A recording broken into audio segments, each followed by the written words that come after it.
I'm Matcha Bunny, and welcome back to another episode of the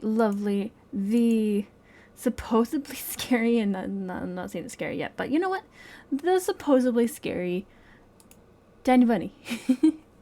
um, so yeah, let's get back into where we were last time. We were at school, and our lovely, nice lady. At least at the moment, she's nice. I don't know. Maybe she's gonna be the one that betrays us or something. I don't know. Um, but yeah. Nonetheless, school still had something nice about it. Paulina, the girl with the violin. Girl with the violin was like a mountain spring. Like, water that you gulp down, pressing your lips against the zinc outer ring of a bucket, and can't get enough. What if I made her one of the characters in the story I'll draw? The protagonist will save her from terrifying monsters. There's the dickweeds. As soon as I thought of monsters, a bunch of my classmates slid down the rails, smirking like the xenomorphs from the Alien. Oh. I immediately felt larvae of fear wither in my stomach. I didn't want to cross paths with Romka and Baishka after what happened yesterday, especially since Semyon suddenly went missing.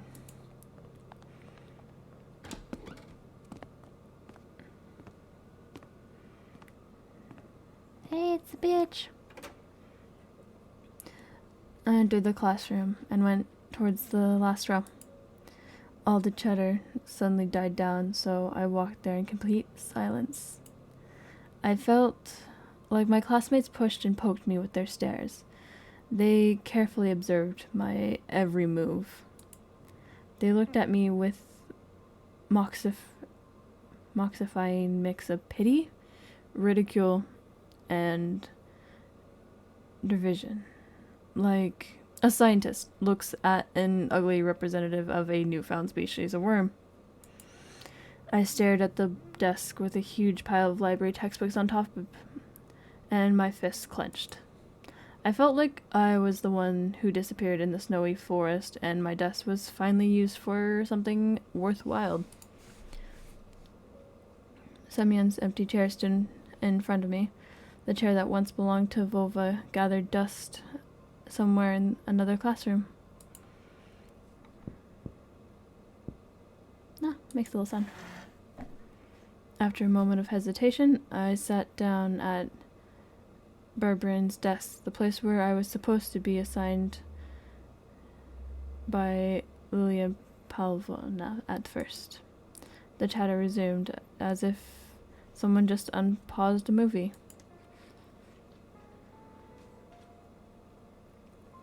Barbarin's grandma made such a fuss when he didn't return home.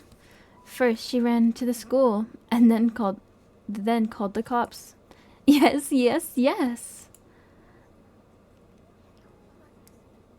Katya snuck a cunning glance at me, then leaned in to her neighbor and whispered something. The girl from the second row also leaned in. She shared something with them, too. Whispers, nods. I kept catching her stare on myself. Her neighbor stared, too. The whole class was watching me.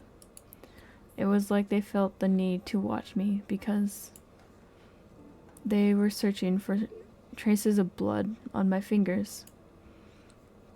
I wanted to defend myself and shout, "Guys, listen, I'm innocent." The delinquents turned around and stared at me in silence. Their looks were dripping with malice. But why?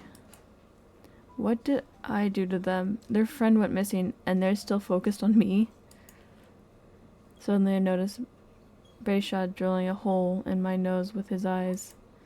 It felt like he was about to point his finger at me and shout at the top of his lungs, "Everyone look! Barberin snatched his glasses yesterday, and now he has them back. Murderer! But he remained silent, as if there was nothing special at all about my glasses. I may be going mad, but I think Baisha knew something. He knows something, but he won't tell me what. As if looking for protection, I clutched the ruler until my hand hurt.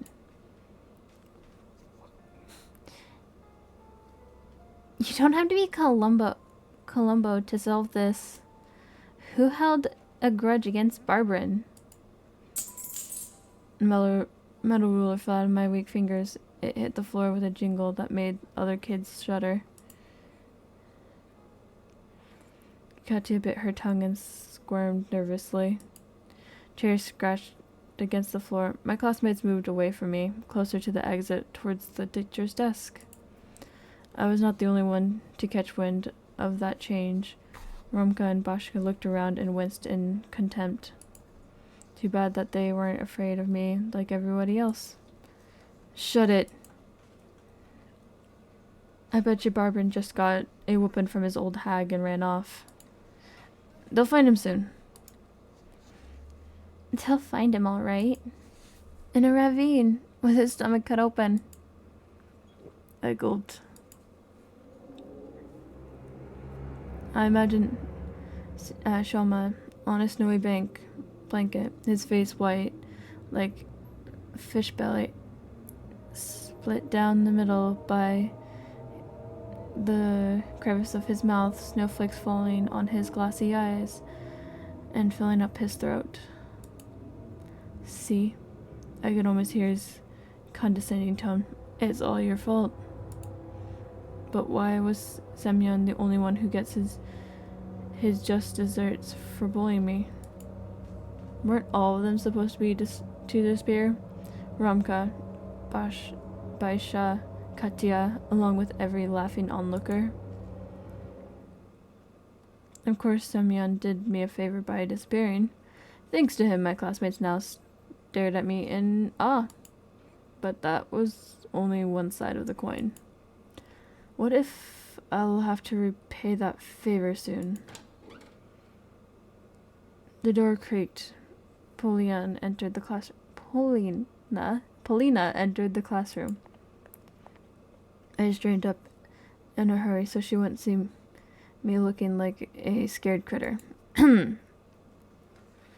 Polina went to her seat without looking at me. The ringer trilled, announcing the start of class. Alright, stop messing around. Class, stand up. You too, Petrov.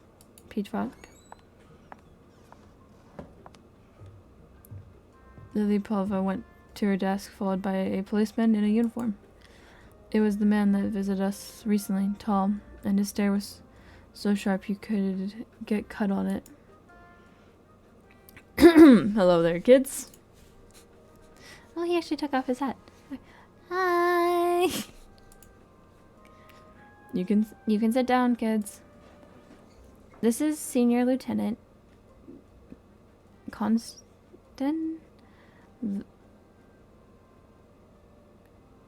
Vladimir. I proceed to stare at the names, struggling as I suck at reading Russian names.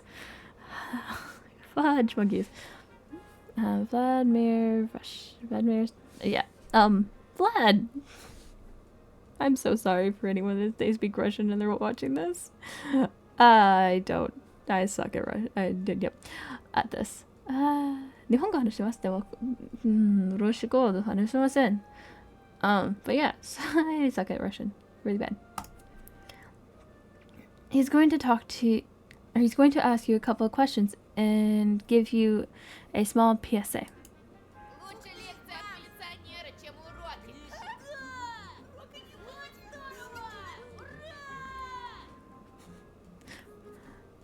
The class livened up. Talking to a policeman was way better than studying. I, on the other hand, was ready to sit through hundreds of hours of Russian literature just to escape the lieutenant's oppressive stare. His brown eyes fell upon the classroom, looking for me. Hair stood on the back of my neck, and an icicle that lodged in my gut.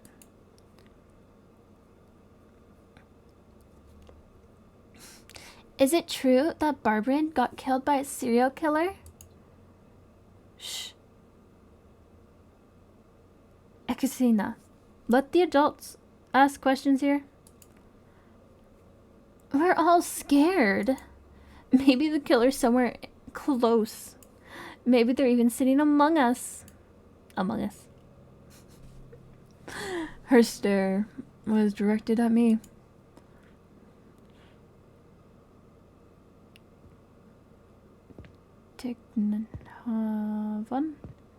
Tiknavan stepped in between the rows of desks and started walking in an excruciatingly slow pace, brushing his fingers against the chairs he passed by.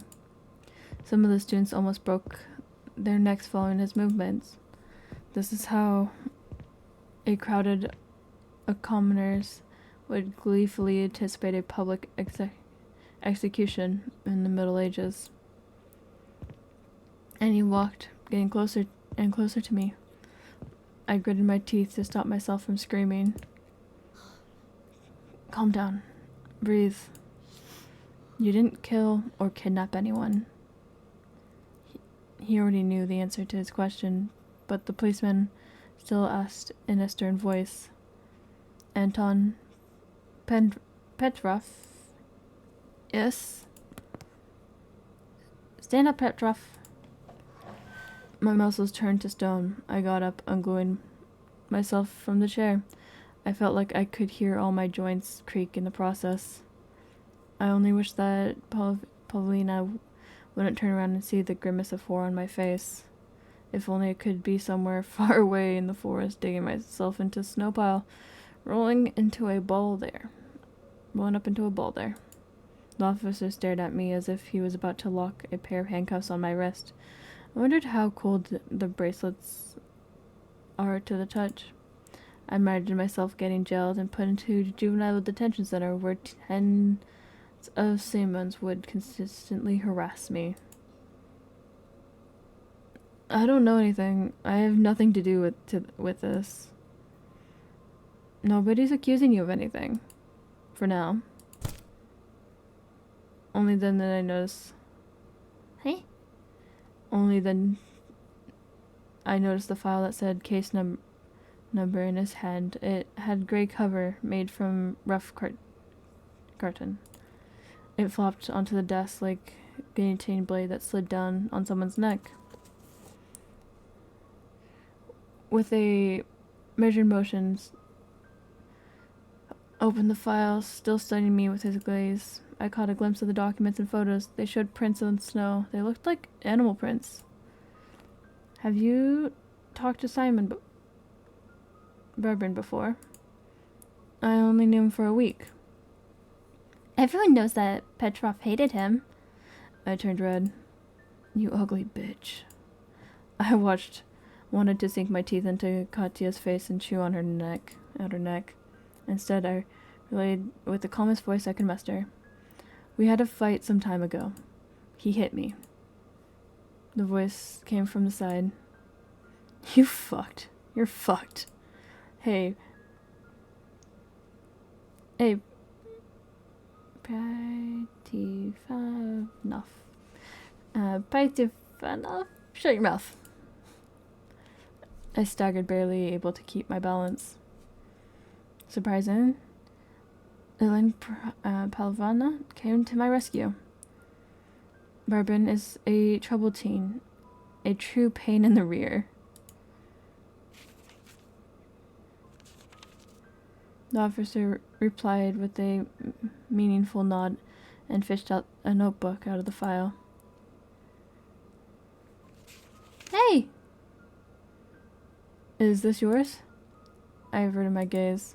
It was a math book with my name on it.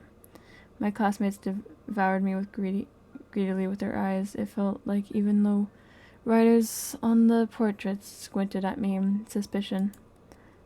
Yes. We found it in the forest, in the area where the tracker driver who was plowing snow here last saw Barbara. I started blinking in bewilderment. Romka ransacked my school bag. The notebook probably just got lost somewhere in the bushes. The lieutenant knew about the school brawl, but was he aware of the fight in the forest clearing? I had witnessed that could testify to Simon and I walking in different directions after that. I looked towards the boys, hopeful.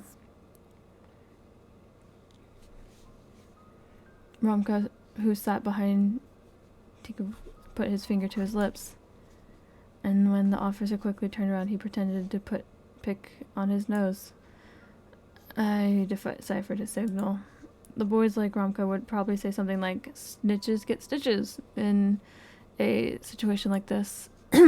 I frantically fixed my glasses. Wait, someone took them away yesterday, but now they're... So, what were you doing in the forest yesterday, Anton? I go to school through the forest. It could have easily fallen out of my bag. Easily, just like me producing this half-truth. Be careful out there. Okay. Before I could realize whatever it was, a genuine piece of advice or a veiled threat, the teacher said, "Class, the officer will now tell you about some rules you should follow." So the killer does exist. We can't make any of this. Oh, we can't make any of this public for now. Whether the criminal really exists or not, you should be mindful of your safety. The police, your parents, and your teachers will watch over you, but no one guards you better than yourself. Alright, any questions? A stockade of arms rose from the desks. The kids shouted over each other, swarming the police officer with questions. In an attempt to calm down the chorus, he moved towards the blackboard. The gray file was left lying in front of me. I stared at it, my breathing so ragged that I might have looked like someone who just ran a 100-meter sprint. Sorry, I need water. Okay. Beads of sweat rolled down my back. I looked around the classroom. My classmates were catching officers' every word. Only Romka was saying something to Bashk. Ilprava was staring into the window, fighting back yawns. Комендантский час, причин пока нет. Do Слишком мало времени прошло с момента исчезновения вашего одноклассника. I open it? Мы все уверены, что он найдется живым и здоровым. Но сразу после урока... Nobody paid me any mind, so I slowly opened the file. My fingers started shifting through the documents. Tala Eva, 6 years old, left her home sometime in December. Identified features. Okay. My almost jumped from the rib cage. A round face, girl no older than Olia, smiled at me from the picture. First victim was from a serial killer. First child to disappear in the forest without a trace. I turned another page. Vladimir, 10 years old. Vovo was the second. His mitten hanging from the branch, his name called out by desperate adults, repeated by the shearing echo. Lilia Pavlovna coughed, trying to calm down the rowdy students. I yanked my hand away from the file and closed. Диких животных. Как известно, в наших лицах водятся волки, медведи, лисы. Людей они боятся и близко не подходят. Но бывает же... The officer turned his back to the class and started writing on the blackboard with a piece of chalk, producing nasty screeching sounds. Strangers. Almost everybody knows each other in the village, so the outsiders normally stand out. If you see a stranger... The officer started speaking with a piece of squeaking the chalk and laughed. The officer started squeaking with a piece of chalk again, and I, after making sure nobody was watching, opened the file to open the folder and took out the photos that were hidden at the bottom. The ellery-like roots, stumps, churning pines cut down by lightning, and snow. Lots of snow. Then A black building that immediately gave me the chills, yet it wasn't a crypt. It was a garage. A box made from steel standing amidst the thicket. Judging by the trees all around, those black gates were almost sucking me in. My fingers trembled and the photo glided through the air back into the file. Thank God it landed upside down. The steel box just too unsettling to look at. There was also a plastic bag at the bottom of the file, the type used to store evidence. I opened it. Don't open it! And inside it, Oh! a severed finger. Why would you take the finger? I blinked and the mirage disappeared. I couldn't see a cuffing off body part. There was only a signet ring inside. Smudged by the fleeting hallucination, I almost felt like I was teleported back into the forest and heard some man's words. I'll hit your face so fucking hard. The ring was giving off a faint glow on top of my palm. I panicked, squeezing the evidence in my fist, as if trying to assure myself it was real. Hiya. He got us. We got busted. I clanged my teeth from surprise, pushed myself into the back of my chair, blinking in bewilderment. Busted. The officer silently gathered the documents and gave me a stern look. Well, aren't you a curious boy, Prevost? I tried my best to squeeze out an apology and return the ring, but I only managed to hold onto the clenched fist and the ring inside, and started rumbling like my dad's car engine when it was started cold. You know what they say, ignorance is bliss. Here. He went towards the blackboard without looking back while I was still clenching a stolen piece of evidence.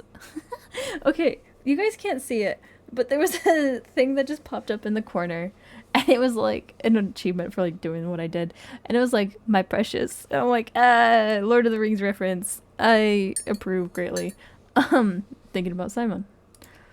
A boy that was already most likely dead.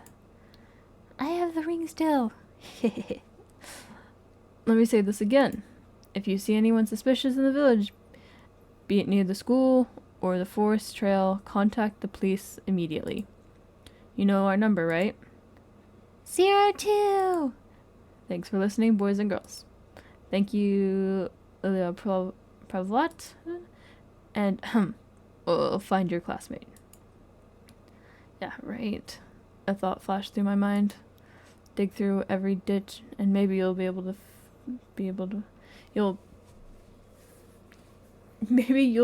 able to piece him together like Legos. My thought turned evil for some reason, and I couldn't control them. I tried to switch to the lieutenant's speech about suspicious individuals. What if I saw the serial killer before? What if I was a hair breathed away from them? Suspicious people. How suspicious was the fox girl that wandered in the darkness? A weirder that always appeared out of nowhere, then dissolved into the air, like her riddles and rhymes. Could she really harm the hulking Sandman? Should I tell the officer about her? What if lives of other kids depend on this? Of the cute Keshnia and Vova, too. Wait, what if I get mocked for speaking out? What if they'll start whispering behind my back? Or, what's even worse, think I'm insane? Romka gave me a stern look over his shoulder. I doubt someone like him would approve of cooperating with the police. Katya's braid dangled nervously behind the delinquent sitting in front of me. My hand was glued to the desk. До свидания, лейтенант. Tishkovat was saying goodbye to Lilia Pavlovna. He was about to leave. It'll be too late soon. Okay, we've come to a decision. Because the last time I was bad, and I went through shit. Oh wait, I have a coin actually. Hold on. Since this is only a 2 decision thing. However, that was a good step. I'm gonna pull out a coin that I use for coin flips. It should be in this bag. There it is. I had to go through a D&D bag. Okay.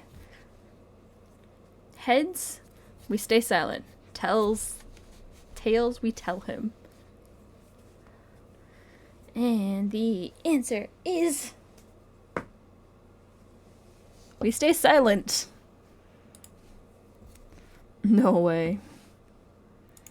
I've had enough of humiliation. I'll keep my head down like a bunny. I locked my fingers and zipped my mouth. Wait, there's a mouse. Oh, another achievement I got. The bell rang. Lilia passed by without looking my way.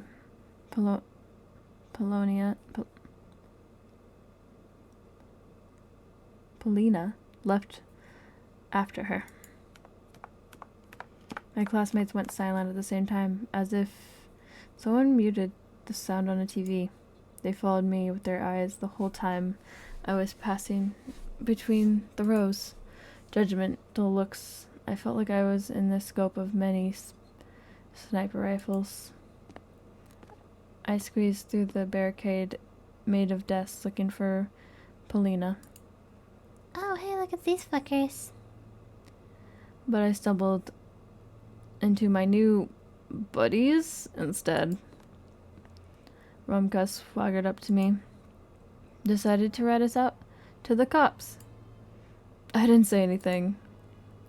Be sure as fuck thought about it, eh? Romka towered over me, breathing out a faint smell of tobacco.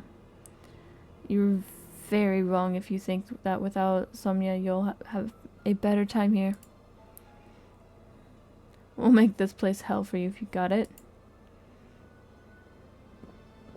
See, Four Eyes.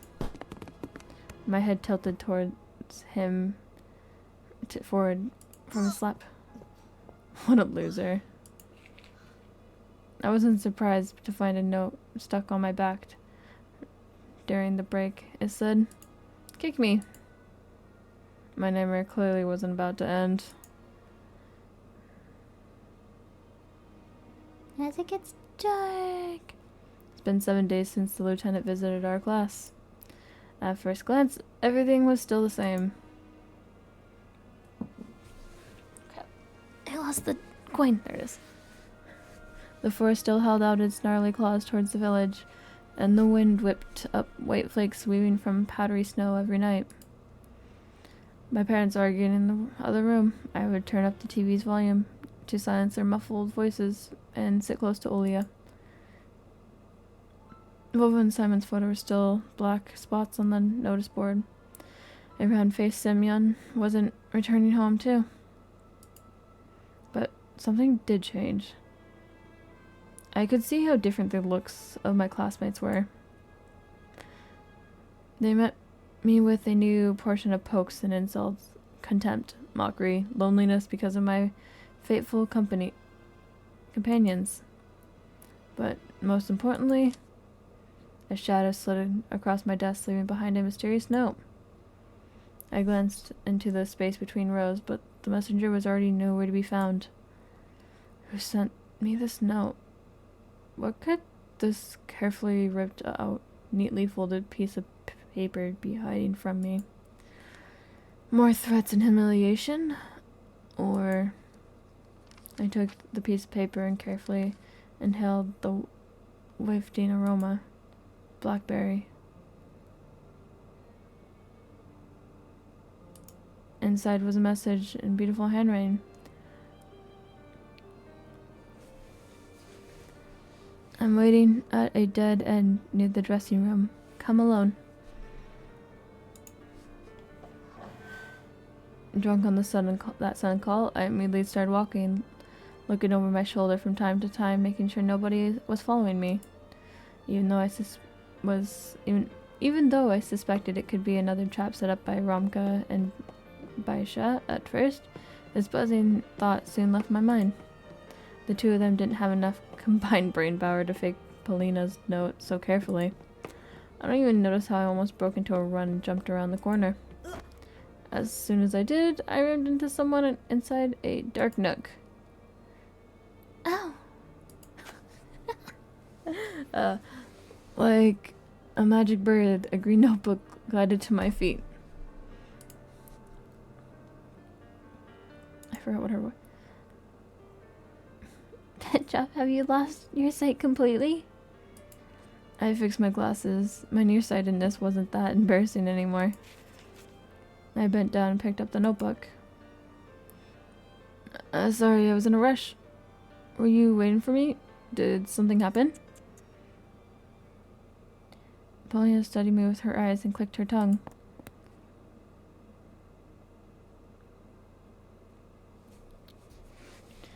Do you know what you look like, Antonisha?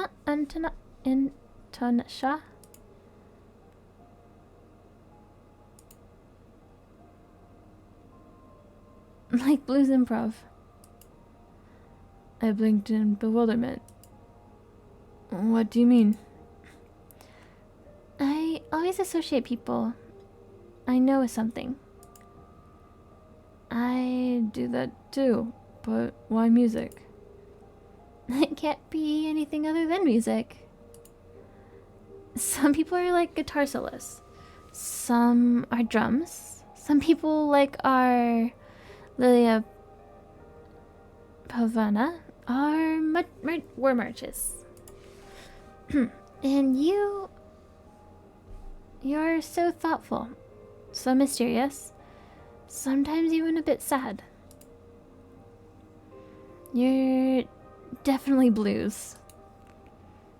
And what about the improv part? It's when the listener has no idea where the melody will go, what tempo it'll adopt. Of course, some of the things Pulva said went completely over my head. But I couldn't stop looking at her smile, like a breeze in May, and her eyes deep and blue. One needs to have experience and taste to recognize the music in you. You're not some pop music. I don't even think I know what blues is. Pulva gasped and frowned, which made her look even more beautiful. Don't say something like that to my face. I'll make sure to give you a cassette. Grandpa used to bring me so much music from the city. Jazz, swing, and classical too. He was the one to notice my musical mindset. When I was still very little, I tried recording the sounds of nature on paper. The songs of the rain and forest. I wish I had ears like yours. I'd love to have your eyes. I tensed up, worried that she was making fun of me, but Pavana shook her head. No, I'm serious. You have the eyes of an artist. You're so good at picturing things. I can't do that. Katya walked past us with her trademark frosty glare. We dove into a shadow, trying to escape it.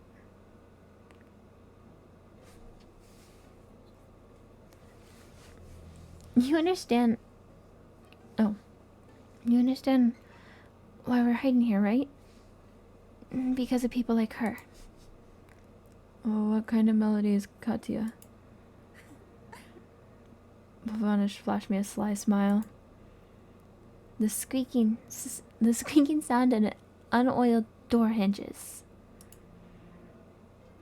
You know, this nasty dissent. I giggled, covering my mouth.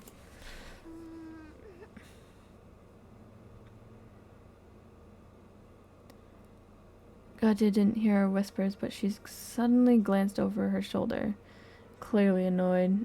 A moment later, she sighed and went her way.